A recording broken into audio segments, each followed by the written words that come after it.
Ja! Also die bist du so hart, dass du das gar nicht merkst. Wiedergutmachung, so was von Wiedergutmachung für gerade. Fisch! Ich glaube es nicht. Guten Morgen und herzlich willkommen zu einer neuen und weiteren Folge auf dem Hecht- und Barsch-Kanal Beat the Champ Episode 3. Ich war mir schon relativ siegessicher, muss ich zugeben, bis ich gehört habe, es gab für Tag 1 für größte Fische und meiste Fische 1 Punkt, für Tag 2 jeweils 2 Punkte und heute gibt es jeweils 3 Punkte. Sprich, eins von den beiden muss ich definitiv holen. Wenn du sie beide holst, ziehst du auf der Zielgeraden noch vorbei. Ja, jetzt wurde sich natürlich auch wieder hier ein wunderbares Spiel für uns ausgedacht. Ja. Ich freue mich wirklich sehr. Diese Spiele laufen hier für mich wie am Schnürchen. Ja. Ihr seht, wir haben alle 3 Routen dabei. Und zwar mit einem kleinen Köder, mit einem mittleren Köder, 12 cm und mit einem Big Bait. Und wir haben hier schon einen schönen Parcours aufgebaut. Ein kleines Gefäß für den kleinen Köder auf 5 Meter. Genau, 5 Meter. 7,50 Meter, etwas größer für den 12 cm Köder. Und auf 10 Meter den Big Bait. Genau. Jeweils 3 Würfe. Wer Und die meisten Treffer hat, hat natürlich dann gewonnen. soll man meinen. Und jetzt kommt eigentlich die coole Sache, Cool ist relativ. zumindest für den Gewinner, weil der Verlierer nämlich seine Rolle umbauen muss in den ersten 2 Stunden des Tages. Das heißt, er darf nur stationär angeln, 2 Stunden lang und muss die Kurbel auf rechts drehen. Und das ist nicht so schön.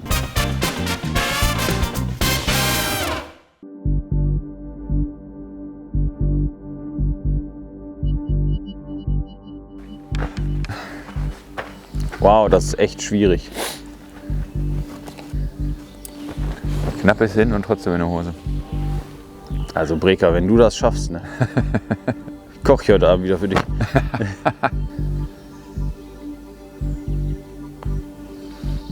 Oh fuck. Ja, 3 Versuche ist echt. Es ist schwierig. Mal sehen, wie viele Runden wir machen müssen am Ende des Tages.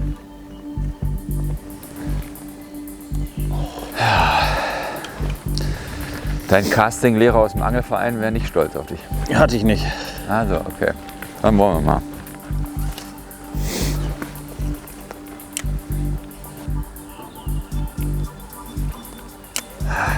Ist einfach, ne? Natürlich nicht. Der ist hängen geblieben. Schade.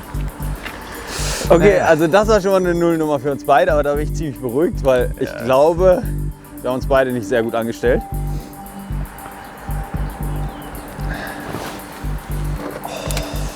Der war scheißen knapp. Ja, der war zu kurz. Zu früh gebremst. Bisschen zu früh gebremst, wow. Das ist schon immer ein Bremser. Besser als ein Breker. Ah nein, das war viel zu lasch, viel zu kurz. Verdammt.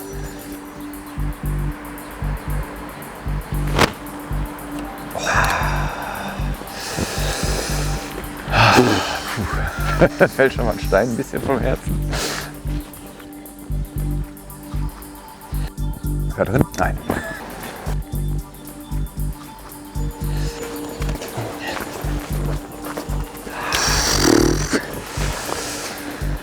Mann, sind wir gut. Richtig gut, ja. Ja, jetzt kommt das, was der Verlierer gleich nicht mehr darf. Stimmt. Multi. Baitcaster. Multi daneben werfen.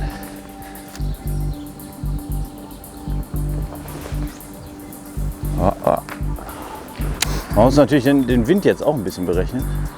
Ja, das ist wie beim Skispringen. Das ist noch schwerer, ey. Ja? Ja, weil der so flattert. Alter, ich kann nicht mit rechts angeln. Das ist unfair. Sag nicht sowas. Wenn der Kameramann mitangelt und man 2 gegen 1 macht, das ist nicht unfair. Der wäre gut geworden. Ich weiß Klar. es.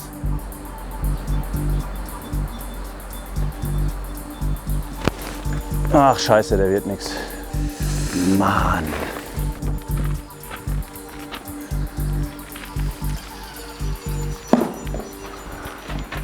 Wir können aufhören, oder? Ja, Gobischat fliegt halt gut geradeaus. Was soll ich sagen? Ja, ich habe mich leider für ein zu leichtes Modell entschieden, weil der Ist mir zu stark geflattert. Ey. Ich hoffe, das ist kein Wendepunkt, dass ich heute mal ein Spiel hier gewonnen habe. Dass es dafür auf dem Wasser Boah, schlecht das läuft. nervt mich gerade richtig hart. Ey. Mit Rechtsangeln bitte. Ich kann natürlich auch Baitcasten und umgekehrt. Nein. Es hieß stationäre Rolle mit Kurbel. Ich baue die Kurbel um. Hier keine Ausflüchte vom Spiel. Das ist eine Scheiße. Ganz ehrlich, Sind nur 2 Stunden. Hast du immer noch 6. Ihr wollt mich doch alle fertig machen. Ich auf jeden Fall. Enrico muss nicht nur die ersten 2 Angelstunden mit links werfen und rechts kurbeln, er hat auch einiges an Punkten aufzuholen. Nach Tag 2 steht es 5:1 für Andi. Doch sollte Enrico heute beide Kategorien für sich entscheiden können, würde er noch an Andi vorbeiziehen, da heute pro Kategorie 3 Punkte vergeben werden. Angekommen an Andis erstem Spot. Irgendwo im Nirgendwo, man sieht eigentlich gar nichts. Was heißt gar nichts, aber die Uferkanten sind nicht mehr zu sehen. Ist doch relativ dichter Nebel. Ich habe es fast befürchtet, er fischt Freiwasser oder er möchte gerne Freiwasser angeln und wird wahrscheinlich auch große Köder werfen. Ich habe extra noch ein paar große Köder vorbereitet, genau für diese Angelei, aber das geht jetzt leider nicht mehr. Jetzt muss ich mit rechts kurbeln an der Stationär. Mal sehen, was es bringt mit dieser Kurbel auf rechts. Ich habe es eben schon mal ein bisschen ausprobiert im Hafen noch. Es ist eine Katastrophe. Wir haben hier links von uns ein riesiges Flachwasserplateau, 1,50 tief. Und hier fällt die Kante so ab auf 5 bis 8 Meter. Macht eine kleine Rinne von 10 Meter und geht dann wieder hoch auf ein Plateau von 1 Meter. Und da die Fische vielleicht noch nach dem Laichgeschäft jetzt hier so um die Plateaus stehen, will ich einmal genau durch diese Rinne treiben und es einfach mal versuchen. Ich kenne den Spot nicht, hatte auf der Karte, sah der einfach gut aus. Ich würde sagen, wir legen einfach mal los.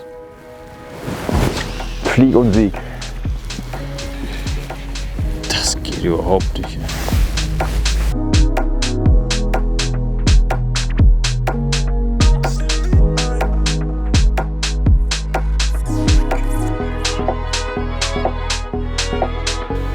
Das ist wie das erste Mal zu angeln.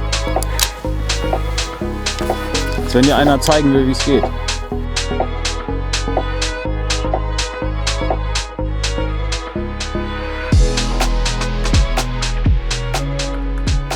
So, ich bin jetzt von meinem eigentlichen Vorhaben. Schon nach 10 Minuten weiche ich da jetzt von ab, weil es ist wirklich heftig nebelig. Kaum Sicht, sehr, sehr trübes Wetter. Nebel, wissen wir alle, ist eigentlich nicht so gut zum Angeln. Deswegen gehe ich jetzt auch nochmal knallig schockig hier mit einer Rattletrout. Die rasselt dabei noch schön. Es sind auch ein paar Fische durchgerutscht, so auf 2-3 Meter Tiefe nur. Mit der kann ich dann auch flach fischen, indem ich sofort loskurbel. Mal sehen und dann gehe ich später nochmal dazu zurück. Läuft wunderschön hier in dem klaren Wasser.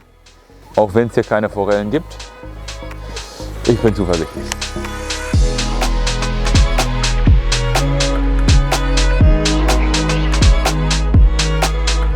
Es ist irgendwie so verdächtig ruhig, das mag ich immer nicht. Wobei eigentlich beim freien Angeln ist das geil, weil das knistert dann immer so ein bisschen. Ich habe mich so ein bisschen eingegroovt jetzt mit links zu angeln, also die Route mit links zu halten und mit rechts zu kurbeln. Ich habe jetzt aber auf einen Köfi Perch in 18 cm gewechselt in der Motorölfarbe. Gut, das Leiern, das ist ein bisschen einfacher, aber den Anschlag zu setzen, da habe ich mir noch keine so richtigen Gedanken gemacht. So, ihr seht, ich bin ordentlich eingemummelt. Es ist verdammt kalt. Wir haben wahrscheinlich so 2-3 Grad Lufttemperatur gerade. Dazu die hohe Luftfeuchtigkeit mit dem Nebel. Und ich würde jetzt noch mal an den Spot fahren, wo ich am ersten Tag den Zander, den Hecht gefangen habe und einen Fehlbiss hatte. Dem Ganzen würde ich da so 10, 15 Minuten aber nur geben. Und dann habe ich noch mal eine lange ausgedehnte Kante, auch in der Nähe von einem Freiwasser im Blick. Ja, und dann wird wahrscheinlich auch schon Enricos Zeit kommen. Wir geben jetzt mal Gas und versuchen nicht festzufrieren.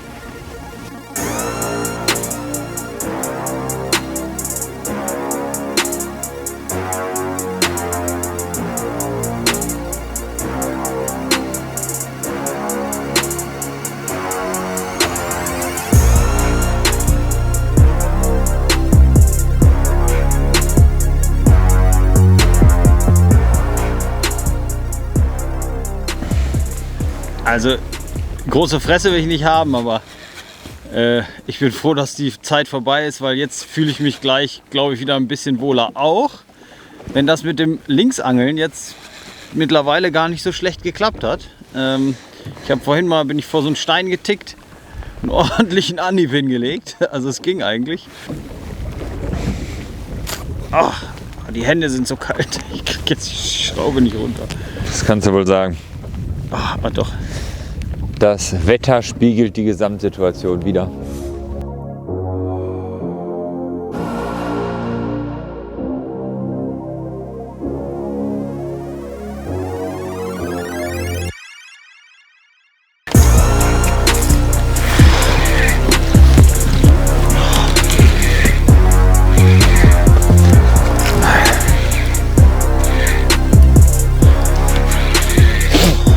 Ja, ich war hier gerade am Essen, hab mal ein bisschen rumgechillt und Enrico fängt ein. Jetzt bin ich unter Druck. Oh, da hast du aber Glück gehabt, mein Da habe Freund. ich Glück gehabt. Ich habe nämlich in der Andrift ganz komisch gar nicht richtig Schmackes hintergekriegt. Der hat gerade so Maß. Der flutscht gleich durch die Maschen. Dann können wir nicht messen. Dann komm, geh durch, geh durch. Ja, was habe ich gesagt? 55, ne? Die hat er. 55 hat er. Somit zählt er leider. Juhu! Ich liebe es. Alter, das ist auch ganz schön stramm. Du hast schon 2 verputzt. Ein kleiner Fisch mit großen Auswirkungen auf den Spielstand. Enrico geht in beiden Kategorien in Führung, holt sich 6 Punkte und zieht in der Gesamtwertung an Andi vorbei. Es ist so krass, dass man sich über solche Fische so krass freuen kann. Aber das ist auch gut so, weil das darf man nicht verlieren. Wenn man das verliert, dann braucht man nicht mehr angeln gehen. Oh, das! Ja, der war schon hier, der hätte einen Kescher gebraucht. Kacke, ey. Gerade so ein, was hat er gehabt? 70, knappe 70. Verloren. Hat ziemlich kurz vor dem Boot gebissen. Das tut weh. Das tut richtig Ja, weh. das ist Kacke. Aber immerhin kriegen wir so langsam ein bisschen Bewegung ins Spiel hier. Zweiter Kontakt jetzt. Der war jetzt ungefähr 20 cm größer als der erste. Der nächste, der bei dir beißt, ist wieder 20 cm größer. Und der nächste, der dann noch bei mir beißt, ist wieder 20 cm größer. Dann können wir entspannt nach Hause fahren.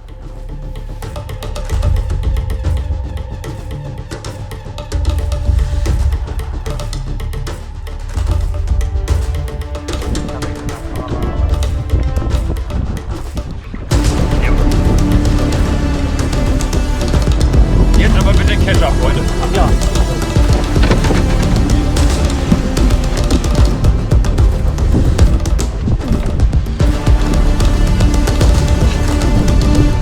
Bleib unten. Gleiche Größe wie eben. Ne? Ja, gleiche Größe, aber egal. So, schön. Nee, das ist schon ein bisschen. Rein, hoch. Ja! Wiedergutmachung, so was von Wiedergutmachung für gerade. Ich kenne das. Oh, Petri, mir fällt ein Stein vom Herzen. Vorsicht. Und ich hab Puls. Petri, Dank. Ich hab- Puh, der hängt aber auch noch besser als der vorher. Das war auch wieder ein Einschlag. Die beißen hier wie die Großen. Ja, dann überleg mal, wie ein großer beißt. Wie ein kleiner. Da sind die Bisse so hart, dass du sie gar nicht merkst. Wurde mir mal von einem Profi gesagt. Ja, Schöner Fisch. so sieht Erleichterung pur aus. Petri an der Stelle nochmal. Petri, Dank, mein Lieber. Jetzt kommt der Moment der Wahrheit. Ja. Was hat er? 80. Glatte 80. Schön. Schöner Fisch. Ist tatsächlich auch noch so 5 cm, würde ich sagen, größer als der gerade ausgestiegen ist. Ja, mag er das, wenn du ihm den Bauch so massierst? Ja, der hat gut gefressen. Ja? Ja. Starker Konter von Andi. Er kann die Anzahl ausgleichen und mit 80 cm Enricos größten Fisch deutlich überbieten. Und schon steht es statt 5:7 für Enrico nun 8:1 für Andi. Ich glaube, den Rest des Tages fische ich einfach mit dem Köder durch. wenn ich ihn wieder aus meinem Netz kriege. Der hat sich da ordentlich eingerubbelt. Ich habe dummerweise den in der Nummer größer abgerissen in der Farbe. Die Farbe scheint es echt zu bringen.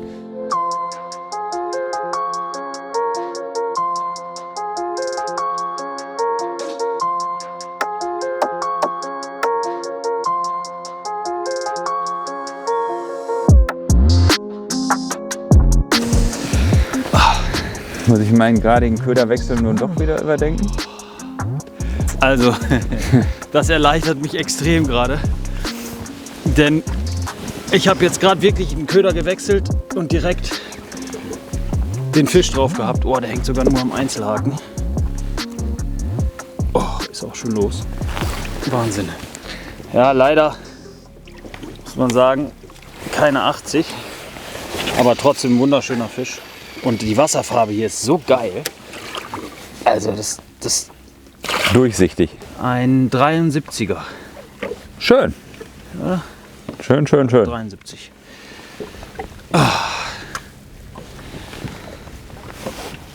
Oh, und stramm wie die Sau. Ey. Richtig packt hier. Richtig fett. Geil. Kann man gar nicht glauben, dass das mal richtige Maschinen werden. Wahnsinn. Und Erleichterung auf jeden Fall. Zweiter Fisch an Bord, das ist schon mal, also für mich zweiter Fisch. Trotzdem Andi hält die Größe. Und ich glaube auch, dass das nicht sein letzter Fisch war, der 80er heute. Da kommen noch welche. Das hoffen wir mal, dass das für uns beide nicht die letzten waren. Ja, das stimmt. Enrico macht wieder Boden gut. Er holt sich die Kategorie für die meisten maßigen Fische zurück. Spielstand an Tag 3 lautet damit 3:3. Gesamtspielstand nun 8:4 für Andi. Es folgt das zweite Minigame des Tages. Andi, das nächste Game steht vor der Tür und laut Toni müssen wir jetzt Köder raten. Wir haben ja schon so ein bisschen was aufgebaut, so ein bisschen präpariert und es geht um 7 Köder, die wir erraten müssen. 3 aus meiner Box, 3 aus deiner Box und eine vom Kameramann, beziehungsweise ein Köder vom Kameramann. Aus seinem Brustbeutel. Aus seinem Brustbeutel, genau, aus der Wundertüte sozusagen. Du beginnst, du bist der Gast. Ich darf einen auswählen. Du darfst einen auswählen und wir müssen beide raten, was der Köder wiegt. Wie lange dürfen wir ihn halten? So 10 Sekunden würde ich sagen, jeder. Und dann müssen wir unser Gebot abgeben. Alles klar. Bist du bereit? Ich bin sowas von bereit. Oh Gott, ich gar nicht. Ja, fangen wir mit so einem hier an. Oh Gott. Das müsstest du ja wissen, ist ja deiner. Ich weiß es wirklich nicht aus dem Kopf. Ich angel die Köder immer nur. Gut, ich auch. Gar keine Ahnung, also wirklich. Also Gesamtgewicht, ne? Ja, natürlich, so wie er jetzt ist. 110. Ich habe 105, okay. Wir sind uns auf jeden Fall relativ einig. 104,5. Das ist nicht dein Ernst. Da bin ich nah dran. Wie eine Waage ist das hier. Wie eine Warte Waage. mal, ich muss das nochmal hier hinlegen. 104,5. Herr Breker. Ich bin selbst überrascht. Gut, du bist Apotheker, also von daher, du musst Hätte ich dich dir jetzt, mit hätte ich dir Feinunzen jetzt aus. Salbe in ein Gefäß gemacht, dann hätte ich dir natürlich sagen können, wie viel das ist. Aber die Salbe nehme ich selten so in die Hand und wiege die, bevor ich die abfülle. Okay, 5 Gramm Unterschied, das ist schon, Ich mache mal einen Haken bei mir hinter. ja, da kannst du gerne einen Haken hintermachen. Dann darfst du jetzt einen aussuchen. Dann darf ich jetzt einen aussuchen, dann suche ich jetzt den hier aus. Das Pendant sozusagen. Das wird ja auf jeden Fall weniger sein. Ja, auf jeden Fall weniger, ja. Das hätte ich auch gedacht. Boah, das ist doch schon wieder so eine Aufgabe.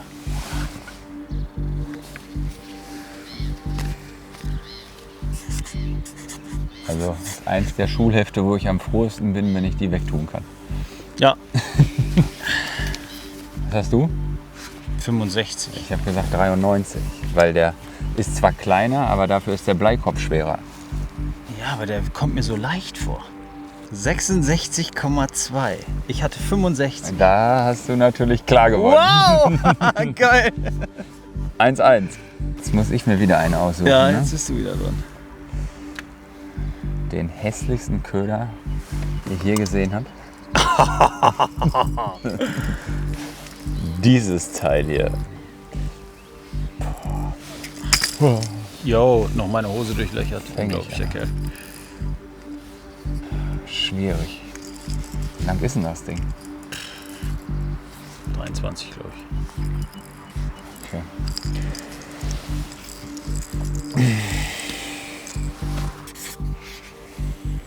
Könnte was stehen hier? Ich stapel vielleicht ein bisschen zu hoch mit meinen 72, ne? 60. Alter! 60,05. Rico, du machst mich fertig. Das nächste Kreuz. Jetzt darfst du wieder einen auswählen. Das hatten wir ja noch nicht. Dann nehmen wir den Spinnerbait. Oh, Spinnerbaits sind scheiße. Da ist das Gewicht so zentriert. Ja. Das ist-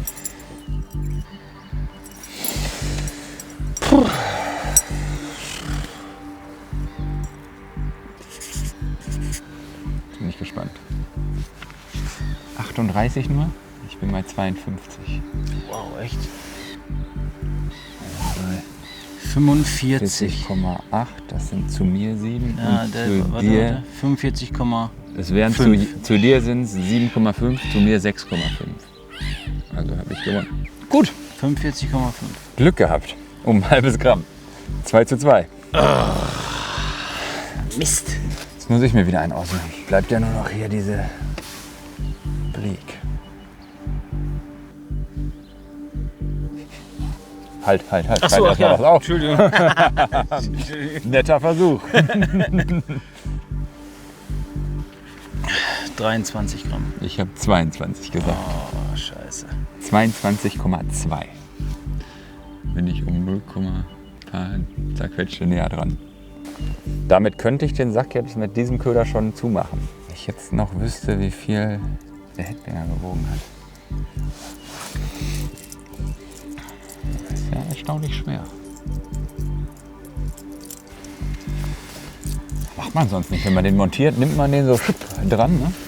So in der Hand halten tut man den nie.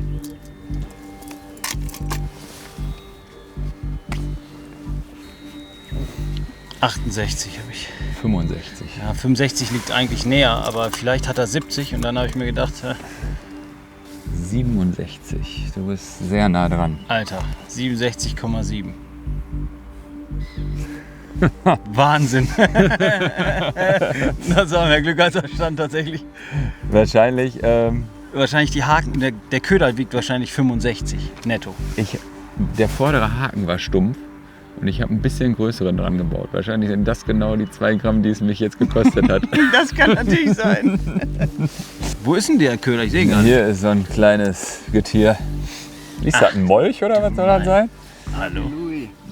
Der Kameramann schämt sich für nichts. Du aber auch nicht. Nee, das war schon immer mein Problem. Jetzt geht's um die Wurst, Enrico. Um die Salsiccia. Tatsächlich.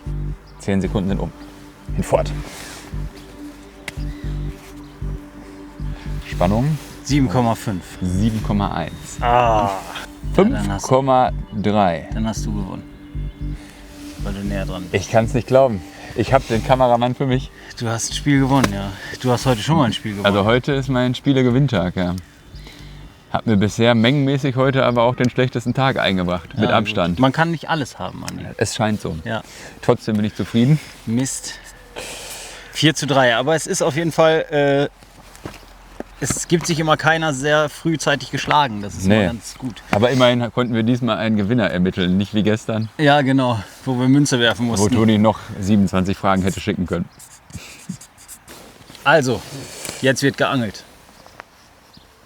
Guck mal, der Waschbär hat einen Hecht gefangen.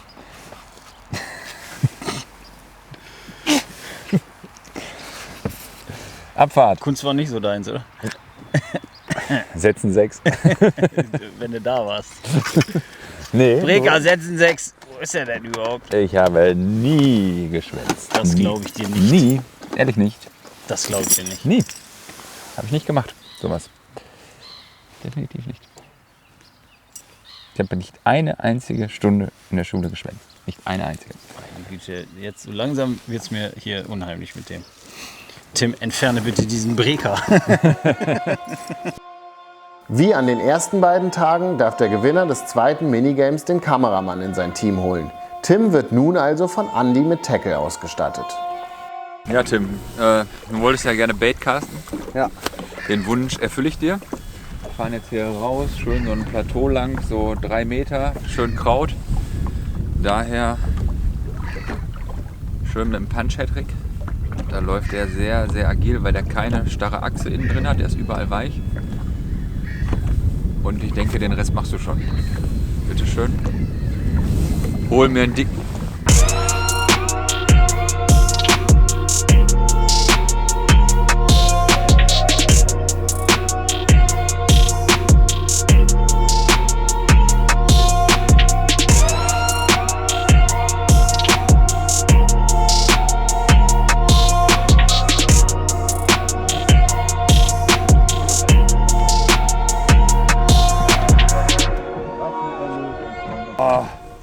Was eine Erlösung, Freunde. Was eine Erlösung.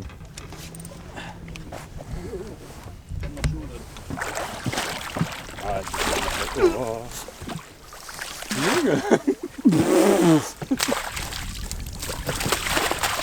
Kein Scheißer. Ja, Jetzt ist er fest. der Pfannenkescher. 73 hat er. 73. Schöner Fisch. Ein wunderschöner Fisch.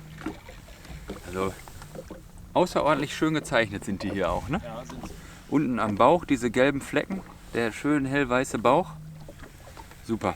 Andi gleicht die Anzahl zwar aus, doch Enrico braucht trotzdem weiterhin nur ein Ü80er Hecht, um die erste Staffel Beat the Champ für sich zu entscheiden. Yes! Gut gemacht, Herr Ding, Breker. ding, ding, ding, ding, ding. Halbe Stunde noch. Ja. Fisch!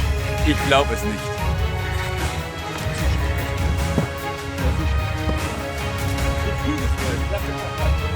Der ist nicht schlecht, noch den Kescher. Ah.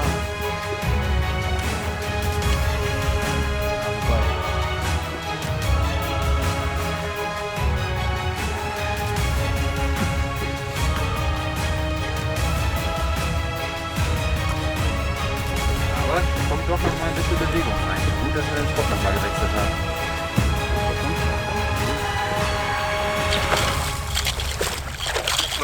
Und drin. Und draußen. Nee, doch nicht, hinten. Oh, war der knapp. Über 62, 63. Petri. Petri, Dank. Das war's. Der letzte Fisch ist nicht lang genug, um das Spiel zu drehen. Somit gewinnt Andi Breker, vor allem wegen einer bärenstarken Performance an Tag 2, die erste Staffel Beat the Champ. Was soll ich sagen, Leute? Ich bin geschlagen, ich gebe mich aber auch geschlagen, muss ich sagen. Und das auch ziemlich gerne, weil Andi Breker hat sehr gut performt. Er hat alles auf eine Karte gesetzt und zwar häufig auf die große Karte, was ihm definitiv auch dann wortspielmäßig in die Karten gespielt hat. Also das kann man schon sagen. Ich war mir immer so ein bisschen unschlüssig, ob ich auf die großen Fische gehen soll oder erstmal die Masse machen soll. Deswegen habe ich sehr viel klein geangelt. Denn das letzte Mal, als ich hier an diesem Gewässer, wo wir heute gefischt haben, war, hat das sehr gut funktioniert. Ich sage vielen Dank für die grandiose Zeit. Hat Das mir kann ich nur sehr so viel wiedergeben. Hat Spaß richtig gemacht. Bock gemacht. Hat gut harmoniert auch. Ja, Also auf jeden Fall. super. Und ja gut, ich bin natürlich schon sehr, sehr froh, dass ich mich hier nicht blamiert habe. Und dass ich den Champ gebietet habe. Ach ja, du meine Güte. Der Champ Breaker übrigens. Der Champ Breaker. Andy Breaker, der Champ Breaker. Nein, also an dieser Stelle vielen, vielen Dank natürlich auch für die Unterstützung von Savage Gear und wir freuen uns auf die nächsten Formate. Mit wem das dann stattfinden wird, geben wir natürlich bekannt. 100.000 Abonnenten sind das große Ziel. Also Leute, fleißig abonnieren, fleißig kommentieren auch. Gebt uns mal Feedback, wie ihr die 3 Episoden von Beat the Champ gefunden habt. An dieser Stelle muss ich sagen, abermals vielen Dank an Andi Breker. Natürlich hier unten das Instagram-Profil, einmal ein Like dalassen. Der Mann fängt richtig geile Fische und das nicht nur hier in diesem Format. Ich würde sagen, genug gelabert. Wir sind Danke raus. auch an dich. Sehr, sehr gerne. Und Learning of the Trip. Auch im April bei bedecktem Himmel sollte man Sonnencreme benutzen. Das stimmt. Damit Sind wir raus.